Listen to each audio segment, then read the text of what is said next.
Lesnar হবেন team ভিশনের একমাত্র ভয়ঙ্কর লিডার, যেই টিমে থাকবে ব্রন ব্রেকার, ব্রনসন রিড এবং ব্রক লেসনার, পল হেইম্যান।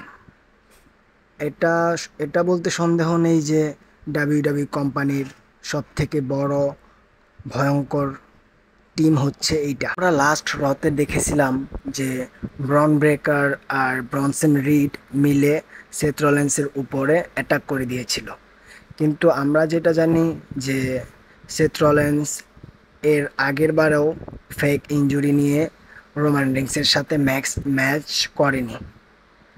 তাই এটা বলা যায় যে সেথ রলিন্স আবার ফেক ফেক ড্রামা করে ভীষণ থেকে বের হলো। আবার এটা ওর মাস্টার বি প্ল্যানও হতে পারে যে ব্রন ব্রেকার এবং ব্রনসন রিড মিলে সেথ রলিন্স মিলে একটা নতুন ফন্দি করেছে রোমান রিংস আর সিএম পাঙ্কের জন্য। আমরা জানি যে নাম্বার ওয়ান কন্টেন্ডার ম্যাচ করে CM punk number one contender match winner ছিল, এবং তাতে দেখা যায় যে নেক্সট পিপিভি যেটা হবে সেটার মধ্যে সেথ রলিন্সকে এবং সেথ রলিন্স আমাদের ওয়ার্ল্ড হেভিওয়েট সেথ রলিন্সকে চ্যালেঞ্জ করবে সিএম পাঙ্ক।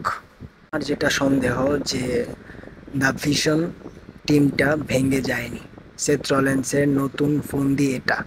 সিএম পাঙ্কের সাথে ম্যাচের সময় আবার ভীষণ সেথ রলিন্স আবার মিলেও যেতে পারে। এটাও শোনা যাচ্ছে যে সেথ রলিন্স অনেক বড় ইনজুরিতে পড়েছে, নি ইনজুরি, যে ইনজুরিটা কাটিয়ে উঠতে তার রাসেলমেনিয়া 42 ও মিস করে যেতে পারে। আমরা জানি। থাক, এখন কথা বলা যাক দ্য ভিশনের new leader the beast Brock লেসনারকে নিয়ে। আমরা দেখেছিলাম পল হেইম্যান রাসেল পালুজাতে ব্রক লেসনারকে ইন্ট্রোডিউস করেছিল, সেটা কেউ এক্সপেক্ট করেনি। তারপরেও এটা আনএক্সপেক্টেড একটা শকিং জিনিস ছিল। কিন্তু রাসেল পালুজাতে ব্রক লেসনারকে ইন্ট্রোডিউস করা মানে এটাও হতে পারে যে পল হেইম্যান ব্রক লেসনারের সাথে আবার মিলে গেছে। দ্য ভিশনের লিডার হিসেবে ব্রক লেসনার নিয়োজিত হতে পারে। সে সম্পূর্ণ আইডিয়াটা ঘুরতেছে পল হেইম্যানের মাথায়। যদি ব্রক লেসনার দ্য ভিশনের নিউ লিডার হয়ে যায় না, তাহলে ডাব্লিউডাব্লিউ কোম্পানির ইতিহাসের মধ্যে সব থেকে ভয়ঙ্কর টিম হবে এটা।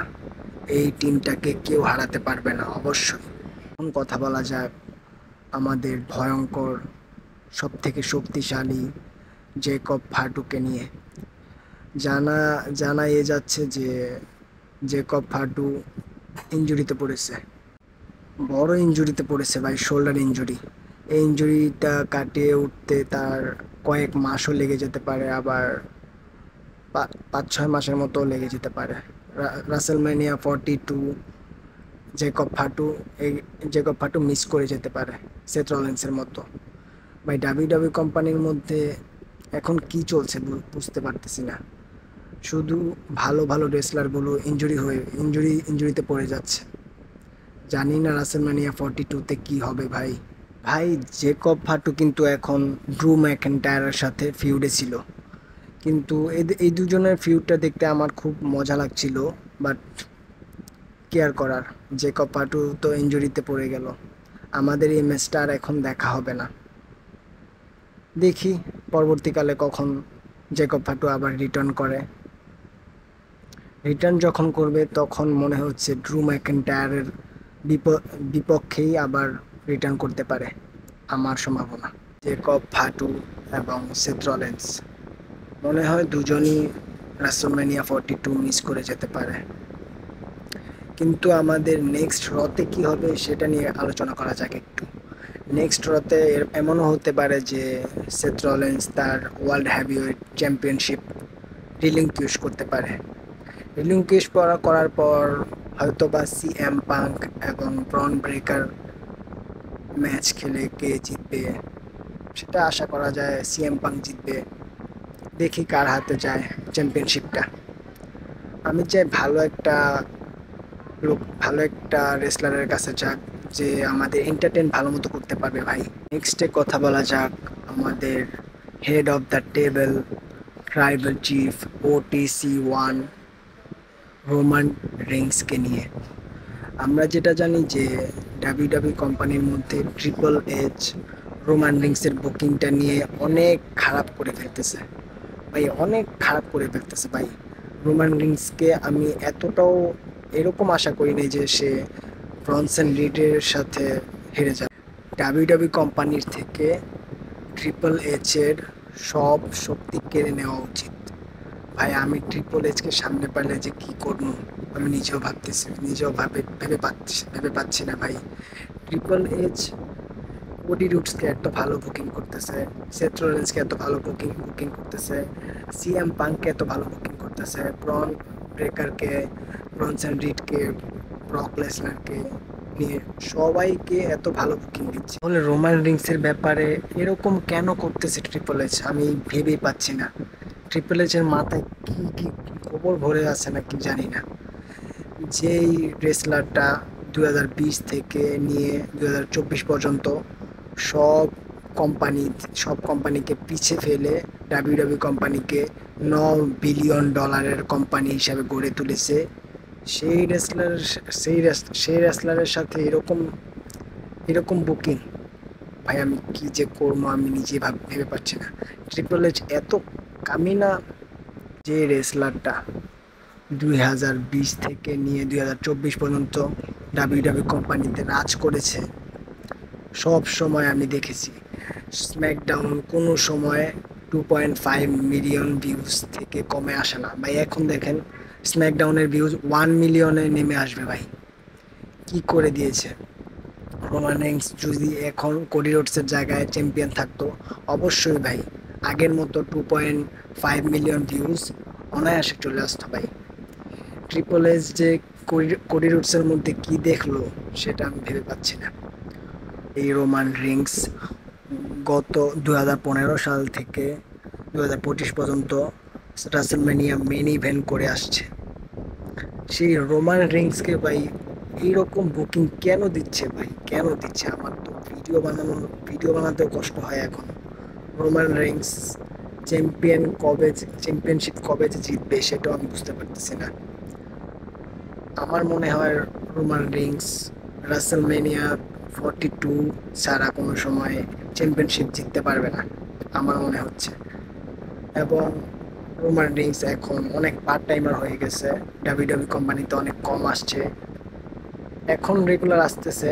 আমার মনে হয় আবার কিছুদিন পর আবার ব্রেকে চলে যাবে। কি যে করবো ভাই, রোমান রিংসকে ছাড়া ভাই ভিডিও বানাতেই ভালো লাগে না ভাই আমার। যেই রোমান রিংস ডাব্লিউডাব্লিউ কোম্পানিকে এত উঁচুতে তুলেছে, কিন্তু এখন রোমান রিংস তো হলিউডেও কাজ করতেছে, সিনেমা হলেও কাজ করতেছে, আবার পার্ট টাইম ডাব্লিউডাব্লিউ কোম্পানিতেও আসতেছে। মনে হয় হলিউডে চলে যাবে দ্য রকের মতো রোমান রিংস। তাই মনে হয় ট্রিপল এইচ রোমান রিংসকে হারিয়ে হারিয়ে ছোট ছোট রেসলারদেরকে ভালো পুশ করে ভালো রেসলার বানাচ্ছে, যাতে ভবিষ্যতের জন্য কোম্পানিটা ভালো মতো সেভ হতে পারে। এই যে সেথ রলিন্স বারে বারে বলে যে ব্রন ব্রেকার এবং ব্রনসন রিড ডাব্লিউডাব্লিউ কোম্পানির ফিউচার, আমরা সেটা মানতেছি ভাই। ব্রন ব্রেকার মনে হচ্ছে ভবিষ্যৎ রাসেলমেনিয়া মেন ইভেন্টার। নেক্সটে কথা বলা যাক ডাব্লিউডাব্লিউ কোম্পানিকে যে বানিয়েছে, ডাব্লিউডাব্লিউ কোম্পানির মেন কর্তা, মেন মালিক ভিন্স ম্যাকম্যানকে নিয়ে। ভাই জানাই যাচ্ছে যে ভিন্স ম্যাকম্যান তার কেসগুলো থেকে রিকভার করে ফেলেছে, কেসগুলোতে ভালো মনে হয় ভালো। জানা এটা যাচ্ছে যে ভিন্স ম্যাকম্যানের উপর যতগুলো অপরাধীর কেস মামলা ছিল সবগুলো রিকভার করে ফেলতেছে দিন দিন।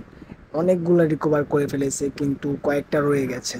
ওইগুলা খতম হয়ে গেলে মনে হচ্ছে ডাব্লিউডাব্লিউ কোম্পানিতে ভিন্স ম্যাকম্যান আবার রিটার্ন করতে পারে। হয়তো বা যদি রিটার্ন নাও করে, তাহলেও AEW কোম্পানির মতো আরেকটা কোম্পানি খুলে ফেলতে পারে ভিন্স ম্যাকম্যান। যদিও তার বয়স অনেক হয়ে গেছে, 80-র উপরে চলে গেছে বয়স, মনে হয় না আর বাঁচবে। তারপরেও ভিন্স ম্যাকম্যান ভাই একটা আশ্চর্যজনক লোক, যে ডাব্লিউডাব্লিউ কোম্পানিকে সব বাড়িঘর, তার নিজের বাড়িঘর সব কিছু দেনা পাওয়া সব কিছু বিক্রি করে ডাব্লিউডাব্লিউ কোম্পানির রাসেলম্যানিয়া 1 করেছিল। তাতে সে সাকসেসফুল হয়েছে। যদি সাকসেসফুল না হতো ভাই, ভিন্স ম্যাকম্যান ভিখারি হয়ে যেত ভাই, পথের ভিখারি হয়ে যেত। যদিও আমি চাই ভিন্স ম্যাকম্যান আবার রিটার্ন করুক।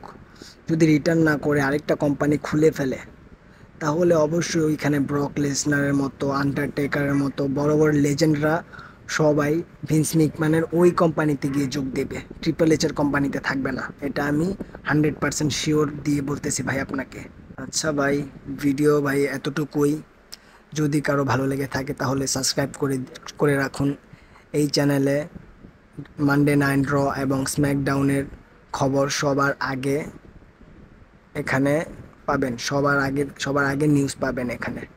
ডাব্লিউডাব্লিউ কোম্পানির যে কোনো পিপিভি সব কিছুর খবর এই চ্যানেলে পাবেন। তাই চ্যানেলটি সাবস্ক্রাইব করে রাখুন ভাই। তাহলে ভাইয়েরা, খোদা হাফেজ। Thanks to my all subscribers আমার চ্যানেলে ভিডিওটা দেখার জন্য। ধন্যবাদ আপনাদের।